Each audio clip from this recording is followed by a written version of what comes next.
This video is not intended to encourage or glorify any kind of drug use. The sole purpose of these videos is to educate you on the dangers of what these substances can do to you. Please do not do any of the acts mentioned in this video. I repeat, do not do any of the acts mentioned in this video.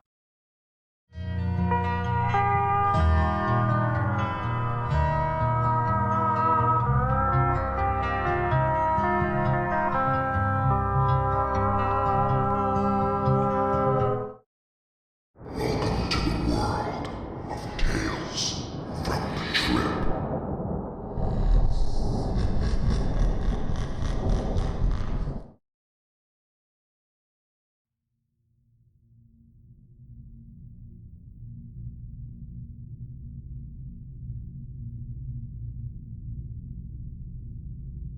The morning of August 24th, 2022, I accidentally overdosed on fentanyl. All I remember was smoking blues with one of my homies. We both overdosed and luckily, we both survived.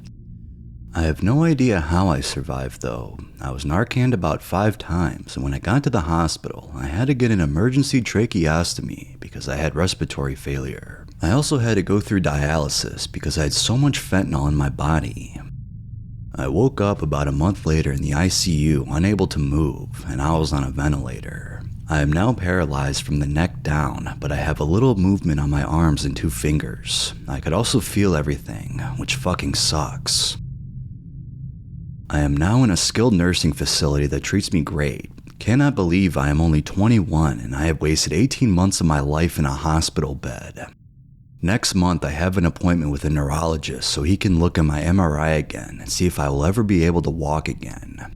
As for the trach, I come off the ventilator during the day and I use a PNV to talk and I can breathe on room air. I could also eat normal food and drink any liquids. Feel free to ask me any questions.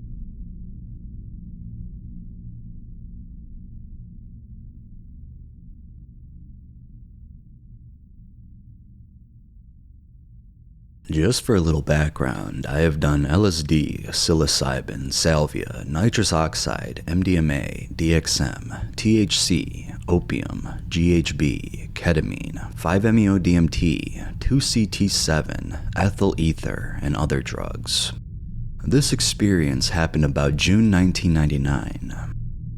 I managed to acquire some fentanyl transdermal patches, 100 micrograms per hour, the strongest variety. This is a medication for extreme pain and is also known as China White and is well known by its role in Tango and Cash.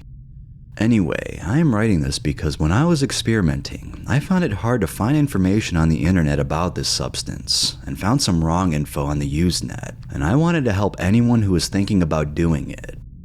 Just remember, fentanyl is stronger than heroin, and I would never think of doing heroin, but since the substance was prescription, something made it seem okay.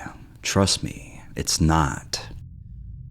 I took the patch, cut it open, squeezed it out, and swallowed a small amount, a little roll on the corner of a business card, maybe 1/30th of the content of the patch, and boosted it with similar doses about 1 to 2 hours apart to get the desired high.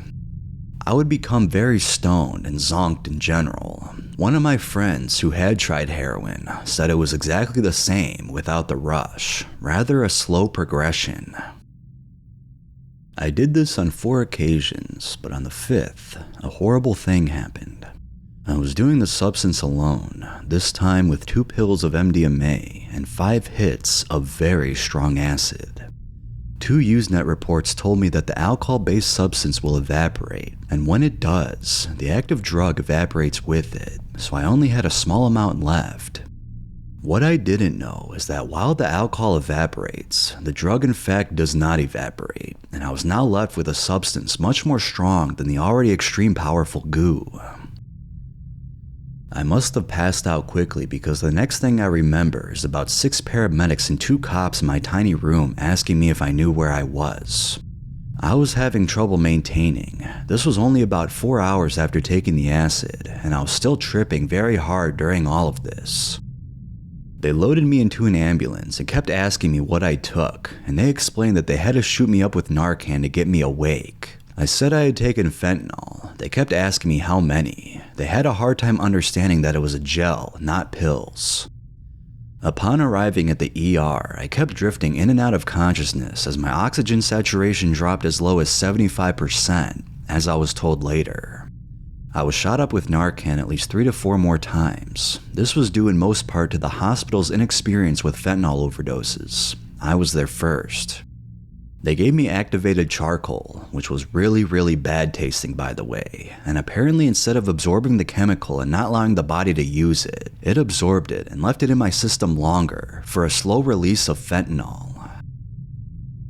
The first night in the hospital was pure hell. Being shot up with Narcan is not pleasant. I felt a cold rush wave over my body from the point where it is injected and follow it through my entire body. The LSD didn't help either. I was having wild hallucinations throughout the entire first night in the hospital, and actually got very paranoid at the nurse who was shooting me up with stuff, cursing at her whenever she entered the room. I apologized the next day. During the time while I was passed out, I breathed in a lot of saliva and could have drowned if my friends had not discovered me earlier. I was stuck in the hospital for 5 days with a lot of trouble breathing and was forced to wear an oxygen mask 24 hours a day for 4 out of the 5 days. The first few days were so bad I would get winded from rolling on my side. I have vowed never to do another hard drug in my life. It's just not worth it. I didn't do drugs for about 6 months after the experience, except occasional pot smoke. I continued to use all manner of psychedelics, but I promised myself to never do anything but psychs, MDMA, and pot for the rest of my existence. A lot of people think I'm a complete nut for even thinking about doing drugs again, but this brush with death made me be a lot less haphazard with use, and now I use much less. It's still probably not a good idea, but that's me. Almost dying, being trapped in a hospital room, shot with drugs, having 2 IVs put in, my first bad trip, after more than 100 positive LSD trips, and so on, was not the time I was looking for. I was drug tested. As I expected, the LSD does not show up, but MDMA showed up as amphetamines. I claimed I was taking decongestants, and there were no follow-up questions.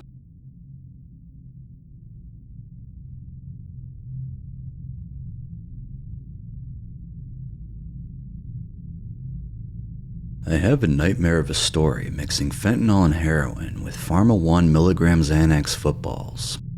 I got some shit that my dealer said was super strong, but I ignored that because I've done this shit so many times I didn't think it was stronger than anything I've ever had, and my tolerance was real high. I got out of work feeling super dope sick, went to my dealer's house right down the street. Mind you, I was walking, so I had no access to needles at that point, so I went to a gas station bathroom and did a few bumps until I felt better. I got home and did literally a little 0.1 shot of it. My brother somehow had this feeling, it must have been intuition, that something was wrong. He knocked on my door and it was locked. I didn't answer, so he broke in with a knife. He found me leaning up against my bed, completely unresponsive. He called 911 after looking for Narcan, unable to find any. I woke up in the hospital with a tube down my throat. As soon as I woke up, they pulled it out. My throat was sore and it hurt to speak for like a month, if I could even speak at all. It gave me an anoxic brain injury from the lack of oxygen to my brain for so long. I spent 2 weeks in a rehabilitation hospital where they had to pretty much teach me how to walk and speak again. It's 3 years later and I'm almost 100% recovered. The doctors were so surprised, they thought I was going to be basically gone mentally forever. Looking back, it was the most terrifying experience of my life. Being in the hospital confused, not knowing where you are or who your family is the scariest feeling I have ever had. I've been clean from opiates for 3 years now on Suboxone and doing great. That really gave me a new perspective on life, and after that day, I never had any cravings for opiates whatsoever. And before that, I was using 3 grams a day of high-quality heroin for 5 years.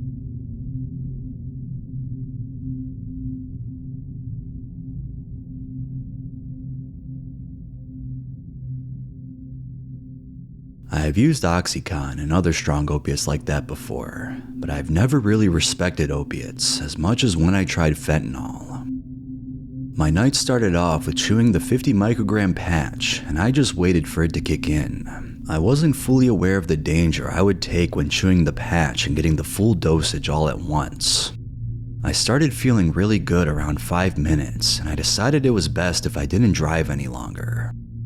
I tried stepping out of the car and I fell on my face, not being able to use my muscles or anything.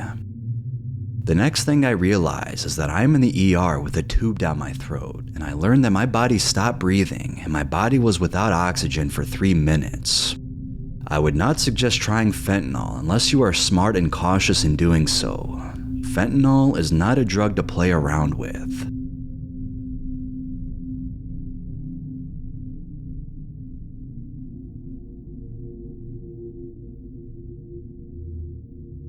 I live a split life where I hold down a full-time job, have a social life and family. The other half is my addiction to crack cocaine.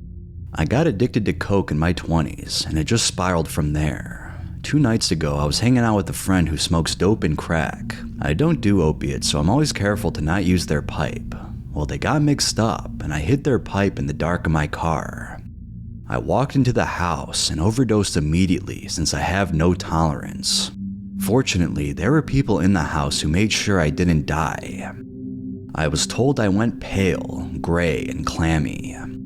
The next thing I know is that I was waking up in the back of another person's car, presumably on the way to the hospital.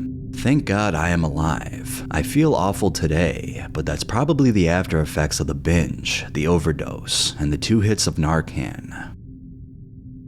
I can't tell any of my real friends because I'm not ready to share this part about myself with them. Feelings of shame and guilt are heavy. I needed to write this out to process my near brush with death. I don't really know what to say. I'm probably going to my first NA meeting tomorrow. I'm not stranger to the 12-step program since I have plenty of friends in them. It's just crazy to me that I am here.